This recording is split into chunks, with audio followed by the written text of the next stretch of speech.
Time to check in on the latest buzz in the entertainment world. Liz and Mike from One of Five on the Buzz joining us live. Good morning. Morning. Morning, guys. Well, you know that song means we got to talk about the new official trailer for Little Mermaid. Dropped during the Oscars last night. It was really fun to see Melissa McCarthy and Halle Bailey up there to roll out this new trailer. And it looks so good. So it's the first time we've actually seen Ursula do anything other than just cackle in the background. We got to see what she looked like with her full tentacles and everything. And it looks so good. And last night I forced my husband Boo Bear to watch the Oscars with me because it's been nothing but college basketball. So I was getting my revenge. And we watched this together. And he was like, it looks like Beauty and the Beast. And I said, what do you mean it looks like Beauty and the Beast? And he said, because there's like woods and a castle. And I was like, well, it's a fairy tale. What did you expect? There's also the ocean. Yeah, like the entire thing looks really, really good. Like better than I anticipated. Yeah. Especially the scenes they showed underwater. Because I was a little nervous about that part. Yeah, I know that was definitely a big, not concern, but people were curious. And people are also talking about how dark the movie is online, and so knowing that they do have some daylight scenes was definitely a break on the eyes. So I'm very excited to see this, and Halle Bailey is just a goddess. I know, she looks beautiful as Ariel. I was really excited to see a little bit more of Ursula too, like you mentioned, Liz. I think it's going to be a great movie. I've got high hopes for this film. Absolutely. It was one of my favorites as a kid. We'll see.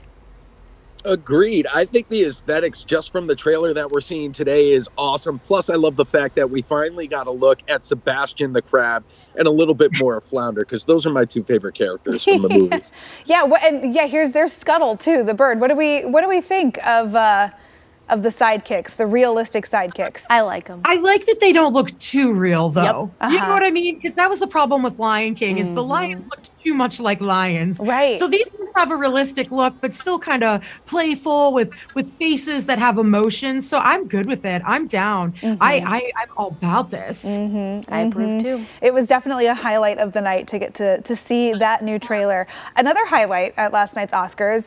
So we saw performances from all of the songs nominated for Best Song in a Motion Picture. Lady Gaga was able to come after all. We had been talking last week about, she wasn't able to make the Oscars. We didn't think she was going to show because she was having recording conflicts with her production of the new Joker movie. But she was able to be there, and her performance has a lot of people talking this morning. Yeah, we found out that it was rumored like a day ahead of time. Like, it looks like Lady Gaga is going to be there. And then she hit the red carpet and she had on this gorgeous gown, full makeup, full everything. You see her walk the carpet. And then when it came time for her performance, she walks out in a black t-shirt, ripped black jeans. And it looks like she just took a makeup wipe and wiped everything off. And it's just the remnants of mascara. And she looks like a stagehand. But I loved it because it made it more about the song she was singing and less about the production and what's going on and what she's wearing. And I think it opens up opportunity for other people to wear, jeans in the future. Well, yeah. Alicia Keys, how many years ago decided to forego not music, but makeup in public? And Lady Gaga, I know that her appearance has been a topic of conversation for a long time, and the little gimmicks she used to have. But now that she's really stripped it down and allowed people to see that she is a gorgeous woman, I am a Gaga stan. It was a great performance. I'm a little monster. It's funny though, this started with a real close-up on her, and it really did look exactly like Liz said, like she'd taken a makeup wipe to her face, because there was just a little bit of red lipstick left, there was a little bit of mascara, and I was sitting there thinking, did her makeup artist know that she was going to do that? Because if I was her makeup artist and I spent all day on that red carpet look to have her wipe it off for her performance, I think my feelings might have been hurt. Maybe. Yeah, probably just a little bit. But I love the whole Lady Gaga performance. It basically looked like her and the band were out there for rehearsal. But Portland really got a lot of love last night on the Oscars. Guillermo del Toro's Pinocchio winning, shouting out Portland, and then He Kwan, and forgive me if I butchered his name, for Everything All at Once, winning for Best Supporting Actor and shouting out his Goonies brethren. That's right. Yeah, harken back to his Goonies days as Dad. Goonies never say die. It was fun to hear those shout outs. And I thought Jimmy Kimmel did a pretty good job as the host. What did you guys think? We knew he had some material to work with.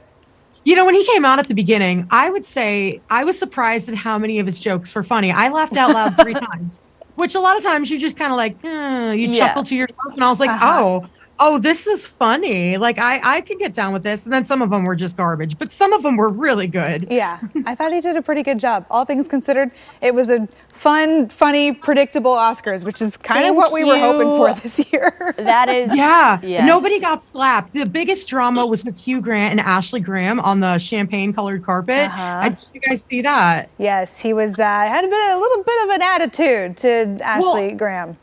It's because she asked him what his favorite part was, and he said, well, this is very Vanity Fair. And he was referencing a novel from 1848 about people that are superficial and fake. And she was like, yeah, the Vanity Fair after party. And he was like, and that's when the whole thing like took a turn. And then he was kind of a jerk because she was like, where'd you get your clothes? He's like, myself. And so it was a giant mess. But a lot of people aren't realizing it's because he tried to tell a joke about a book.